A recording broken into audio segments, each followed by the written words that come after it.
Quant aux Occidentaux, ils croient que Dieu a créé le genre humain.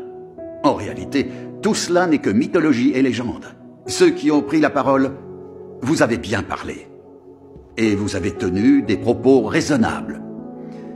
Seulement, ils ne sont pas en accord avec la science, et n'ont pas été mis à l'épreuve scientifiquement. Par conséquent, il est impossible de déterminer si Dieu existe ou non. Dans votre croyance en Dieu, vous avez tous vos propres idées et opinions. Il me semble que vos idées et théories sont des sentiments de la conscience subjective et font partie des choses illusoires. Nous, les communistes, croyons que le matérialisme et la théorie de l'évolution sont la vérité, parce qu'ils concordent avec la science. Prenons par exemple la question de l'origine de la vie. Par le passé, les gens étaient ignorants et arriérés, et croyaient des mythes comme Pangu séparant le ciel et la terre, et Noah créant les êtres humains. Quant aux Occidentaux, ils croient que Dieu a créé le genre humain. En réalité, tout cela n'est que mythologie et légende, et n'est pas du tout en accord avec la science.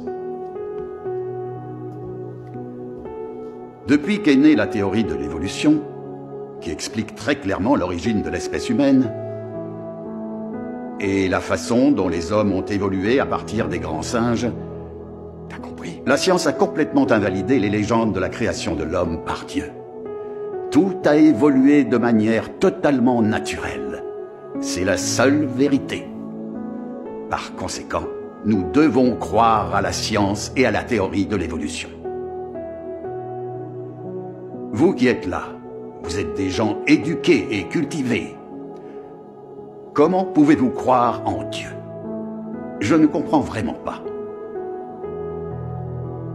Pourriez-vous exprimer vos points de vue sur la question? Je vais ajouter quelques mots.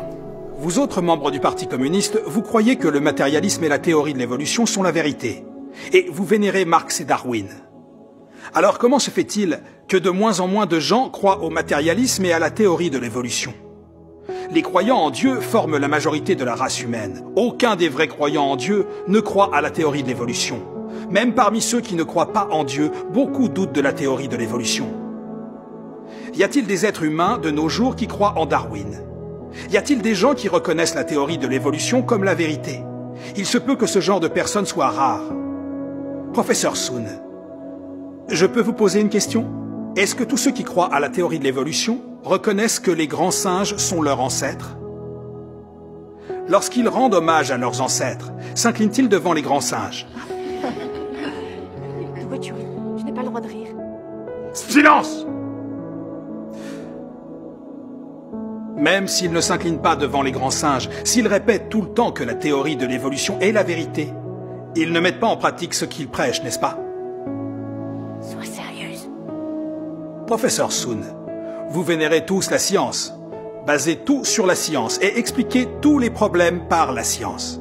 Alors je vous demande, la science est-elle la vérité?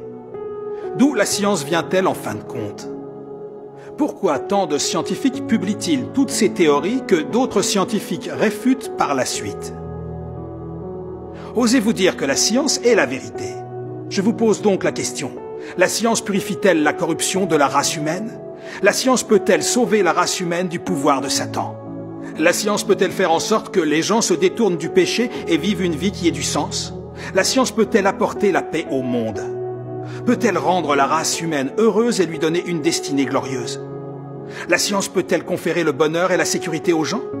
La science peut-elle prédire le développement et la destination de l'espèce humaine? Sûrement pas. La science ne peut faire aucune de ces choses. Comment pouvez-vous dire que la science est la vérité?